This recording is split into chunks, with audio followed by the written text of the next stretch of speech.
Oi meus amores, tudo bem? Eu sou a Mari Dias e sejam muito bem-vindos a mais um vídeo aqui do canal. E hoje nós vamos falar sobre a terceira temporada da série Sex Education da Netflix. Mais especificamente, a gente vai fazer um review aqui dos personagens LGBTQIA+, da série. A gente teve várias questões importantes sendo abordadas aí nessa temporada. E eu vou falar aqui pra vocês sobre os personagens, o que eu achei das histórias deles, como toda a coisa foi desenvolvida, e analisar o que Sex Education fez até então pela representatividade LGBTQIA+. Então roda a vinheta e bora pro vídeo!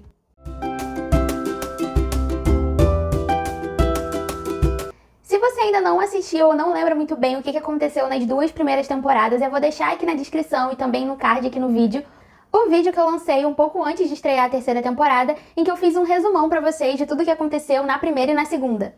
Essa terceira temporada com certeza surpreendeu muita gente por ser muito mais madura e tratar dos assuntos com muito mais profundidade.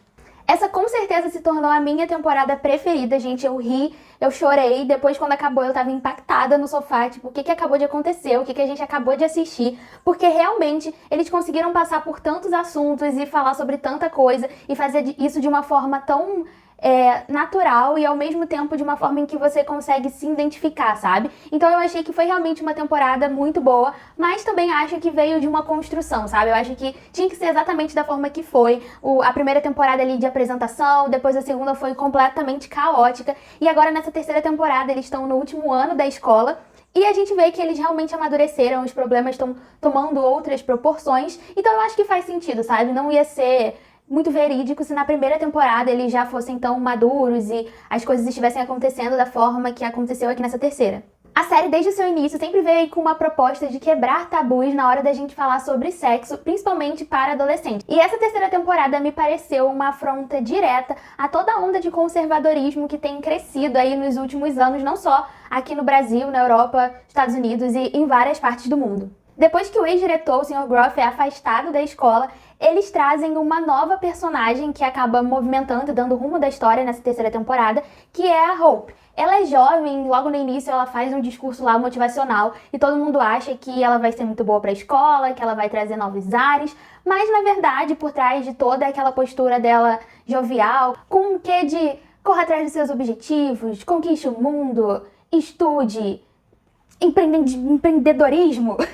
Sei lá, pra mim ela me passa muito essa vibe, mas por trás de tudo isso, ela na verdade tinha todo um conservadorismo e a proposta principal dela era fazer com que Mordale parasse de ser vista como a escola do sexo, que é como ela ficou popularizada ali por todo o país por conta dos últimos eventos da escola. A gente tinha tido aquela peça que a Lily tinha feito, a gente tinha tido também o livro que a mãe do Otis fez a respeito da escola, então a escola tava com uma fama que os investidores, né, ali não estavam gostando muito. Então ela chega com essa proposta de que escola é para estudar, sem senso crítico, sem falar sobre assuntos, né, que os adolescentes querem falar sobre, e ela tenta realmente colocar todo mundo na linha ali, de acordo com os padrões dela. Inclusive agora eles têm que usar uniformes, o que vai ser um fator importante para nossa discussão aqui mais pra frente.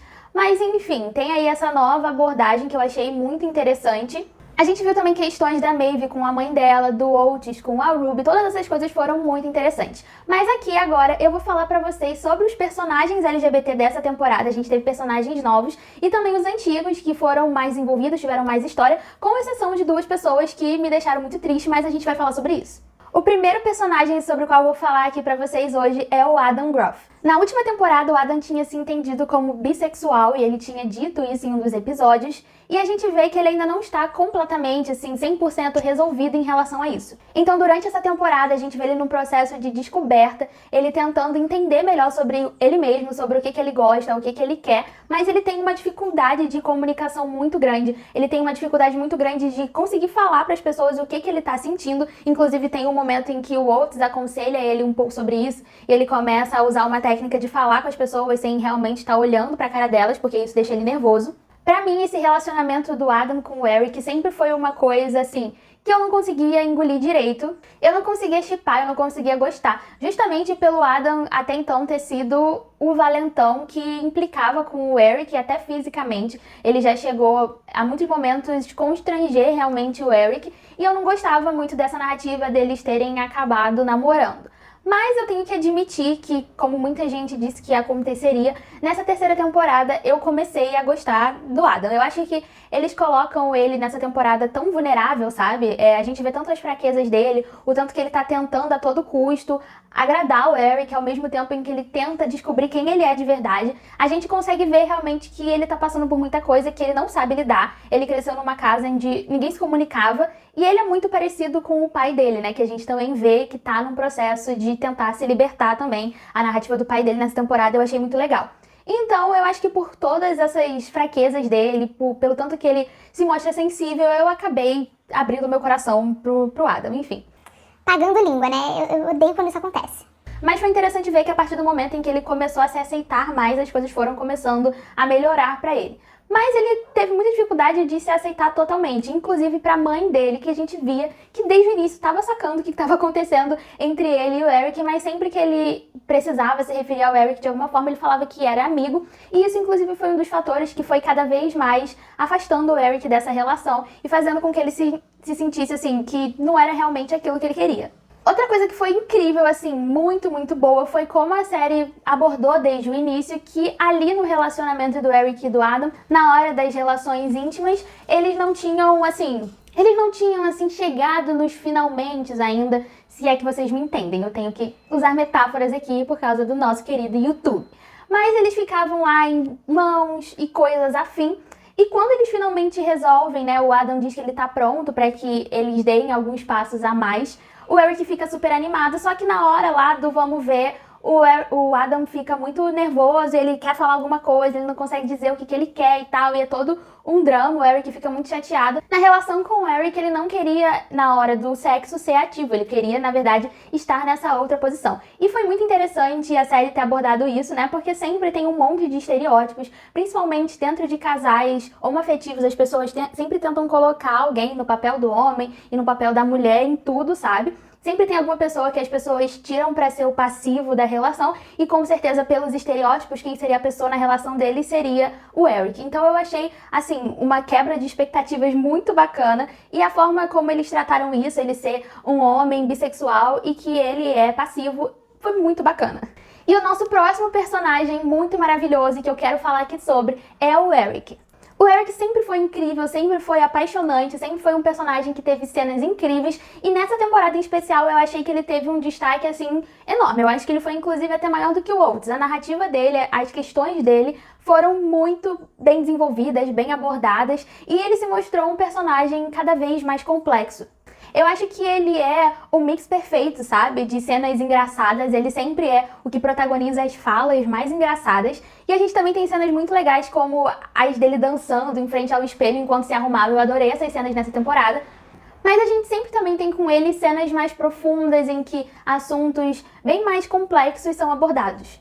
Nessa temporada a gente vê ele tentando se entender dentro desse relacionamento com o Adam, enquanto ele também tentava se entender com ele mesmo. Diferente do Adam, o Eric já é assumido há muito tempo, os pais dele sabem, muita gente sabe e ele não está mais num lugar de tentar esconder isso. Então, às vezes em que o Adam chamava ele de amigo pra mãe dele e tal, eram momentos em que ele se sentia muito desconfortável, porque ele já estava num outro lugar desse processo de autodescoberta, sabe? Ele já tinha muitas vontades, principalmente vontade de sair por aí, vontade de se maquiar, vontade de ir pros pubs, pros bares e achar realmente a comunidade dele, sabe? Mas enfim, a gente sabe que a comunidade LGBTQIA+, ela tá em vários lugares, ela tem muitas vezes os seus próprios códigos, os seus próprios lugares, onde muita coisa bacana acontece, muita arte, muita cor, muita dança, e ele quer estar nesses lugares, mas ele sabe que não é exatamente isso que o Adam quer, e apesar do Adam ter gostado, quando ele o maquiou e tal, não é realmente do perfil do Adam, ele só quer realmente ficar em casa vendo filme, e não é o que o Eric quer. E aí a gente tem o ápice disso, quando o Eric viaja para ir para um casamento de família dele na Nigéria. Então a gente tem um episódio quase todo focado no Eric lá na Nigéria. E a Nigéria é um país onde ser LGBTQIA+ é crime, você pode ser preso e em algumas regiões do país você pode ser inclusive condenado a apedrejamento. Então exatamente por isso, obviamente, a família dele não sabe que ele é gay e ele não quer esconder isso, ele não quer ter que se vestir de uma forma assim mais neutra ou algo do tipo, mas a mãe dele pede para que ele dê uma segurada, porque lá realmente não é seguro ser como ele é, sabe? E eu achei muito interessante a história proporcionar pra gente esse momento dele lá na Nigéria. E geralmente as nossas narrativas se ambientam muito em lugares como os Estados Unidos ou o Reino Unido, onde apesar de ter preconceito, por exemplo, a gente sabe que não é um risco real que o Estado vá te prender ou mesmo te matar por você ser LGBTQIA+, sabe? E aí a série proporcionou pra gente esse episódio em que a gente teve essa visão de um lugar que parecia, né, na verdade que é tão colorido, tão legal, e a gente via como o Eric se sentia bem lá, mas que tinha esse fator em que ele tinha que esconder uma parte essencial dele, porque o risco era muito real, sabe? Dessa vez não era mais só sobre o preconceito da família, mas sobre um risco real de morrer. E eu acho que às vezes a gente esquece que tem pessoas da comunidade LGBTQIA+, que ainda vivem nessa situação. Mas a série também mostra que a comunidade LGBT da Nigéria resiste, e assim como resiste em vários outros lugares onde existe uma perseguição muito grande. E é aí que o Eric conhece o fotógrafo ali do casamento, que logo eles se conectam e eles percebem, né, que um e o outro são gays. E o fotógrafo leva ele para uma festa, num local assim um tanto quanto clandestino, mas é onde tem várias e várias pessoas da comunidade e eles estão lá festejando juntos. Inclusive, o caminho dele até lá é meio tenso. Por um momento eu achei que o garoto tinha enganado ele de alguma forma, ou que o taxista ia fazer alguma coisa com eles, mas dá tudo certo. E também é interessante que quando eles chegam lá, o fotógrafo diz pra ele que ele tava checando aí as rotas de fuga, né? Porque é uma coisa importante quando eles vão nesses lugares, porque vai ter algum tipo de batida policial ou algo do tipo. E aí ele encontra esse lugar com essas pessoas tão parecidas com ele em vários aspectos. As pessoas estão lá maquiadas, coloridas, todo mundo dançando, todo mundo em festa, e ele se sente muito conectado com tudo aquilo ali. E é nesse momento que ele e esse outro personagem acabam se beijando. E depois desse beijo, quando ele volta pra lá, pra Inglaterra, ele acaba contando pro Adam o que aconteceu. E as coisas se desenvolvem até que eles acabam terminando. Apesar do Adam ter pedido pra não terminar, disse que ele poderia viver com isso, com esse fato de que o Eric tinha beijado outra pessoa. E assim, eu vi muita gente na internet xingando o Eric, falando que ele tinha decepcionado nessa temporada, que ele foi egoísta, que ele foi isso, que ele foi aquilo. E assim, eu passo o maior pano do mundo pro Eric, sabe? Eu acho que, ok, a gente sabe que ele não deveria ter traído ou algo do tipo assim, mas eu acho que ele é muito honesto com quem ele é e isso é muito bonito, sabe? A gente ter essa representação de um menino gay, negro, completamente empoderado de quem ele é, do que ele gosta, do que ele quer nessa vida, e ele sabe que ele quer sair, ele quer estar do lado daquelas pessoas, ele quer estar integrado nessa comunidade, ele quer descobrir cadê essas outras pessoas em cada uma das cidades, em cada um dos lugares onde ele possa frequentar, sabe? E o Adam não quer isso, então eu acho que eles querem coisas tão diferentes que não valeria a pena pra nenhum dos dois abrir mão de si mesmo, sabe? Eu achei um término muito pontual, que na hora da série eu achei, assim, muito bonito mesmo, a forma como eles foram honestos, sabe? Sobre quem eles queriam ser. Muito mais pela parte do Eric, porque eu acho que o Adam tava super ali disposto a fazer qualquer coisa pra que eles continuassem juntos, ele se sentia muito dependente. Mas o Eric bateu o pé e falou que a gente precisa se encontrar individualmente. E foi isso, sabe? E por isso que eu achei o Eric, com certeza, um dos melhores personagens dessa temporada. Ele é um dos melhores personagens dessa série. E a história dele sozinha é algo que traz uma força imensa. Também quero falar aqui pra vocês sobre o casal Ola e Lily, que pra mim foi, acho que, uma das minhas únicas decepções mesmo nessa temporada. Pra mim, ficou deixando muito a desejar o desenvolvimento delas. E eu acho que não foi por falta de material, por falta de história. A gente viu em muitos momentos que elas estavam com questões acontecendo. A Ola estava pensando muito na mãe dela, que faleceu. Ela teve que se mudar pra casa do Otis, porque o pai dela e a mãe do Otis vão ter um bebê. Então, muita coisa acontecendo na vida dela. E também muita coisa com a Lily, principalmente agora com a Hope na diretoria da escola, que fez com que ela parasse de usar o cabelo dela do jeito que ela usava, as roupas coloridas, os acessórios, e a gente viu que ela entrou assim num lugar muito sombrio dentro da cabeça dela, ela não queria fazer mais nada. Então, muita coisa pra acontecer e parece que essas coisas afastaram elas, sabe? E além de não ter sido muito desenvolvido, na minha opinião, elas como indivíduos, também não foi tão desenvolvido elas como casal. A impressão que ficou pra mim é que elas simplesmente não se comunicavam, sabe? Elas não sabiam se comunicar. Elas acabam passando um bom tempo ali sem se falar. E eu acho que, apesar da Ola ter sido um pouco rude em relação à questão dos aliens, eu acho que a Lily também falta muito com a Ola no sentido de ouvir o que a Ola tem pra dizer, sabe? Porque até então, ali, antes da Lily ficar mal e tal, parecia que elas só faziam o que a Lily queria. Elas só podiam, enfim, ter relações dentro daquela fantasia alienígena, e não era exatamente o que a Ola queria. Elas só podiam ficar falando sobre as coisas que a Lily gostava o tempo inteiro. Então, achei que ficou meio ruim, sabe? E no final das contas, eu não acho que houve realmente uma resolução, sabe? A Ola só chegou lá no dia do negócio do Alien que ia acontecer da Lily, e elas estavam fantasiadas, elas estavam juntas, elas meio que fizeram as pazes e foi isso. Mas eu senti falta de um momento em que elas pudessem sentar e conversar e falar, tipo, ok, eu vou fazer o que você quer, mas você também vai fazer um pouco do que eu quero. Porque às vezes a gente cede um pouquinho ali, um pouquinho aqui, é como se constrói um relacionamento saudável. Eu achei que eles deixaram elas super pra escanteio e eu não gostaria que tivesse sido dessa forma. Outra menção que eu quero fazer aqui é um personagem que eu não digo nem que ele é secundário, ele tá lá terciário, às vezes ele é quase figurante, mas ele teve um momento muito importante aqui nessa temporada que eu queria falar um pouquinho sobre. Eu tô falando do Anwar, mais conhecido como o outro menino gay da escola. Em todas as temporadas ele fez aparições assim mais aqui e ali, né? Ele faz parte do grupinho do pessoal metido, e essa é a característica dele, mas tudo bem, eu sei que às vezes a gente tem que ter figurantes também.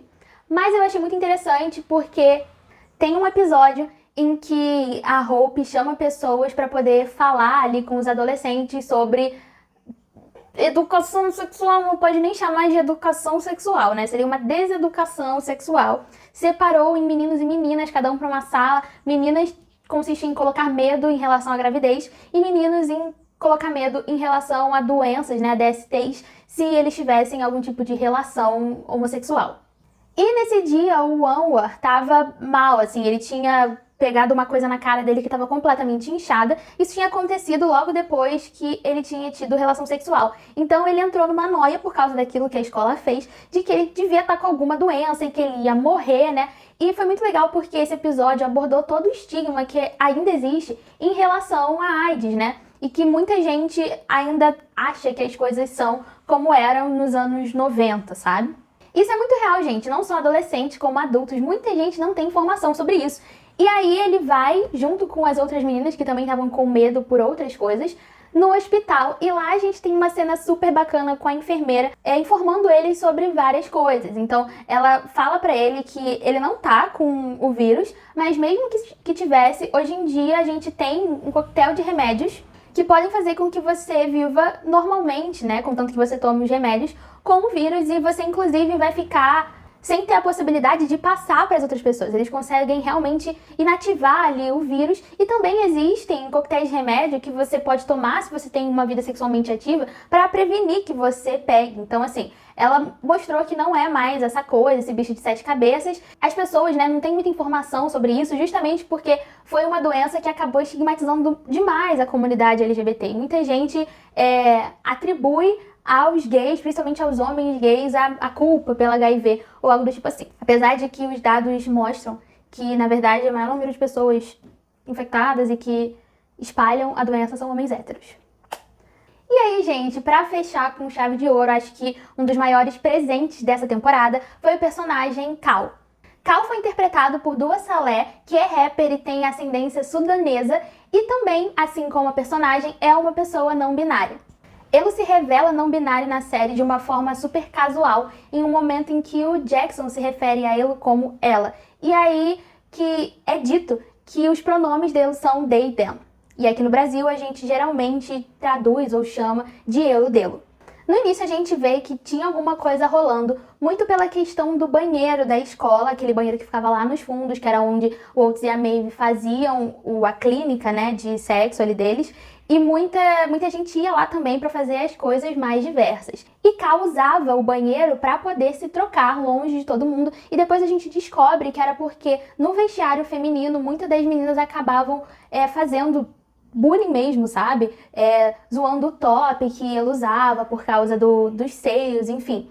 E ela foi uma das pessoas que a Hope mais pegou pra Cristo, sabe? Porque a gente sentia que ela perseguia a Cal em exatamente tudo, principalmente sobre a questão das roupas, porque ela gostava de usar roupas mais largas, justamente por toda uma questão relacionada ao corpo dele e tudo mais. Mas a Hope ficava o tempo inteiro ali enchendo o saco, querendo que Cal se adequasse ali às normas, e em alguns momentos eu acho que ele tinha uma postura de que não queria muitos confrontos, apesar de que em toda oportunidade que tinha, ele confrontava a Hope, sabe? E dizia que não era aquilo, e que ia, assim, usar as roupas mais largas, que tava, assim, usando o uniforme, não tinha por que ter que usar a calça apertada ou nada do tipo assim. Mas em muitos momentos a gente via que, assim, havia uma certa falta de vontade de fazer alguma coisa efetiva, e aí quando o Jackson consegue se juntar com a Vivi também e com o Cal, e eles fazem uma ação na escola, no dia que os investidores vão, pra, assim, uma coisa que foi super legal. Eles deram uma zoada naquelas políticas que a Hope fazia na escola. Então foi tudo ali um plano dos três e que foi muito legal. Inclusive, um dia muito interessante foi o dia que teve a tal da aula de educação sexual na escola, que quando a Hope falou, meninas para um lado e meninos para o outro, a gente vê Cal indo lá e falando com a Hope e dizendo que ele não se identifica nem como menino, nem como menina, então para qual fila ir? E tinha outra pessoa não binária ali também que ficou nessa. E aí, no final das contas, a Hope acabou mandando eles pra coisa das meninas mesmo. Também teve um outro confronto com a Hope em relação à questão das roupas, em que a Hope vira e fala, olha aqui, ele tá usando as roupas que eu mandei e tal. E é nesse momento que Cal fala que muitas pessoas que são como a Hope tentam o tempo inteiro colocar pessoas da mesma comunidade uma contra as outras, sabe? E dizer como se existissem boas pessoas não binárias e mais pessoas não binárias. E isso se aplica a várias outras coisas, bons gays, maus gays, enfim. No sentido de que os bons seriam aqueles que mais se adequam às normas vigentes e não ficam tentando o tempo inteiro quebrar com aquilo, sabe? E dessa forma, esse sistema tenta colocar as pessoas umas contra as outras e enfraquecer as lutas, sabe? E outra coisa que também foi muito interessante sendo desenvolvida foi o relacionamento de Cal com o Jackson. E que a gente viu que logo ali no final, quando tem um beijo entre eles e tal, o Jackson mostra que, na verdade, ele não tá confortável com a ideia de ser uma pessoa dentro de um relacionamento queer. E foi muito interessante porque o Jackson tem duas mães, né? Ele tem duas mães lésbicas e até tem um momento em que ele conversa com uma das mães, pergunta, você sempre soube que você é lésbica e tal? Porque com a possibilidade de estar dentro daquele relacionamento, ele que sempre se viu como uma pessoa heterossexual, começou a explodir a cabeça dele e não realmente entender o que aquilo faria dele, sabe? E eu achei até interessante que isso se deu dessa forma e que no final das contas eles resolveram continuar amigos, e eu acho que na próxima temporada, talvez esse relacionamento vá andar pra frente, vá ser mais desenvolvido, mas eu gostei que eles não apenas jogaram lá ou apenas forçaram que todo mundo ia ficar bem, porque a realidade é que se o Jackson não estava pronto, eu acho que ele ia cometer muitos erros, ia tornar a coisa toda desconfortável,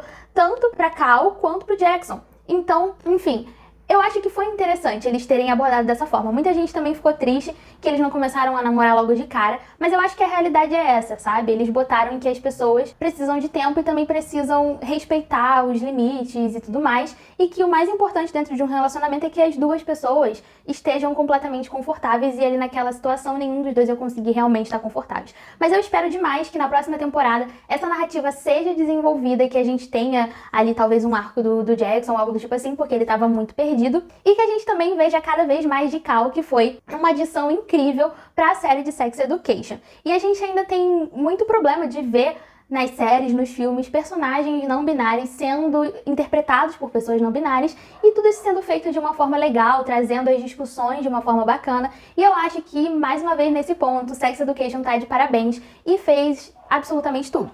Eu acho que essa terceira temporada surpreendeu muita gente. Realmente foi muito bom ver os personagens tomando profundidade, se desenvolvendo. Eu acho que foi, assim, uma das melhores temporadas de série que eu já vi na vida. Foi realmente muito bom. A quarta temporada já está confirmada. Inclusive, muita gente tá aí se perguntando se a Maeve vai voltar para a quarta temporada. Espero muito que ela não saia da série, porque eu acho ela uma das melhores personagens.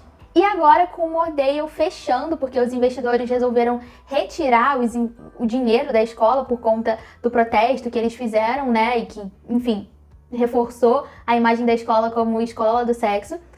O que vai acontecer? Se eles vão para outra escola, se vai cada um para uma escola, se eles vão conseguir salvar a escola. Ficou muita coisa em aberto para a 4ª temporada e, assim, mal posso esperar. Coitados deles, porque as expectativas agora estão lá no alto depois dessa 3ª temporada. Espero muito que eles não deixem a peteca cair. Não se esquece de deixar o like aqui nesse vídeo, de se inscrever aqui no canal. A gente já tem vários vídeos aqui, mas eu ainda vou trazer muito mais, sempre falando sobre cultura, história e entretenimento com representatividade LGBTQIA+. Muito obrigada por terem assistido até aqui, um beijo e até o próximo vídeo!